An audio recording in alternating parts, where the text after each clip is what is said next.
Hello friends, welcome to silver line YouTube channel. இன்றைக்கி நம்ம வீட்டில் என்ன லன்ச்சுன்னு பார்த்தீங்கன்னாக்கா, இந்த கத்திரிக்காய் வச்சு கடலைப்பருப்பு போட்டு ஒரு கூட்டு பண்ணியிருக்கேன். இது பார்த்தீங்கன்னாக்கா இஞ்சி பூண்டு சோம்பு இதெல்லாம் போட்டு தாளிச்சிருக்கு. இது ஒரு ட்ரெடிஷ்னலான ஃபுட்டு தான். இந்த பக்கம் ரைஸ் பாயில் ஆகிட்டுருக்கு.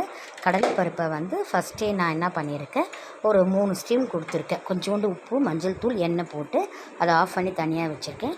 அடுத்தது பார்த்தீங்கன்னாக்கா, இந்த புளிச்சக்கீரை தொக்கு பண்ணியிருக்கேன். புளிச்சக்கீரை நிறைய இரும்பு சக்தி இருக்குது. இந்த வெயிலுக்கு நம்மளுடைய பாடி டெம்பரேச்சர் அந்த ரொம்ப ஹீட் இருக்குல்லையே, அதை ரெடியூஸ் பண்ணும். அண்டு பாருங்கள், இதை நல்லா அலசி நல்லா வதக்கிட்டு நல்லெண்ணெய் போட்டு நல்லா வதக்கணும்.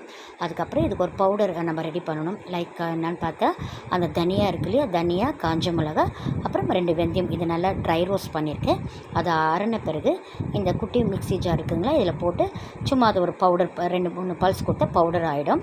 அதுக்கப்புறமா இறக்கும்போது இது நல்லா சுண்டி வரும்போது இந்த பவுடர் தூக்கி நம்ம அதில் ஆட் பண்ணிவிட்டு, அதுக்கப்புறம் நமக்கு தேவையான அளவுக்கு கல்லுப்பு போட்டால் அது ரொம்ப சீக்கிரம் கரையாது. ஏன்னா இதில் நம்ம தண்ணியெலாம் எதுவும் சேர்க்க போகிறதில்ல. அதனால் நான் டேபிள் சால்ட்டே போட்டேன். அதுக்கப்புறமா பெருங்காயத்தூள் போட்டிருக்கேன், மஞ்சள் தூள் போட்டிருக்கேன். ஏன் மஞ்சள் தூளும் பெருங்காயத்தூளும் லாஸ்ட்டாக போடுறேன்னா, ஃபஸ்ட்டே நம்ம அதை போட்டோம்னா மஞ்சள் தூள் கொஞ்சம் கருகிடும், கருப்பாயிடும்.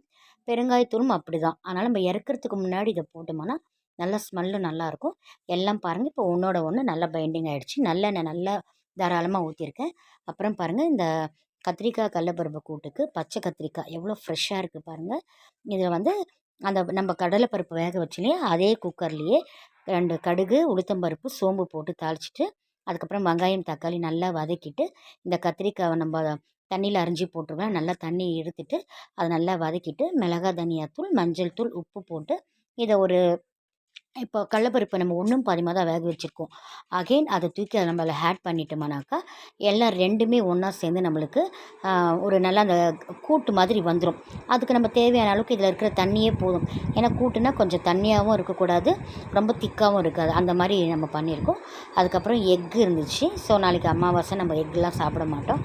அதனால் அதில் கொஞ்சம் பெப்பர், சால்ட் எல்லாம் போட்டு, மஞ்சள் தூள் போட்டு நல்லா பீட் பண்ணி தவாவில் இந்த மாதிரி ஒரு எக்கும் பண்ணிவிட்டேன்.